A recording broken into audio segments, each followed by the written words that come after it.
Hi guys, welcome back to our new vlog. ఇవాళ అయితే మేము సుబ్రహ్మణ్యేశ్వర స్వామి షష్ఠి మహోత్సవాలకు అయితే వచ్చాము. అక్కడ ఎక్కడ చూసినా లైటింగ్స్తో చాలా బాగా డెకరేట్ చేశారు. మేము ప్రతి సంవత్సరం సుబ్రహ్మణ్యేశ్వర స్వామి మహోత్సవాలకు అయితే వెళ్తాము. ఇక్కడ జాతరలో జరిగే ప్రతి ఈవెంట్ కూడా ఉంటుంది. ఈ ఉత్సవాలు ఎక్కడ అని చూస్తున్నారా? ఇదైతే తాడిపత్రి గ్రామంలో అయితే నిర్వహించారు. ఇక్కడ సుబ్రహ్మణ్యేశ్వర స్వామి కళ్యాణం అయితే జరుగుతుంది. సుబ్రహ్మణ్యేశ్వర స్వామి కళ్యాణంతో పాటు చెట్టి భజన, సోలాల సంబరం కూడా చేస్తారు. వీటన్నిటికంటే బాణసంచా అయితే చాలా ఫేమస్. ఇక్కడికి చాలా మంది బాణసంచా చూడడానికి చుట్టుపక్కల గ్రామాల నుంచి జనాలు అయితే వస్తారు.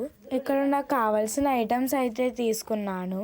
సుబ్రహ్మణ్య స్వామి షష్ఠి మహోత్సవాలు అనే కంటే కూడా తాడిపత్రి సుబ్బారాయుడు షష్ఠి అనేది ఎక్కువ ప్రసిద్ధి. చూసిన వారందరూ దయచేసి లైక్ చేయండి, సబ్స్క్రైబ్ చేయండి. Okay, bye.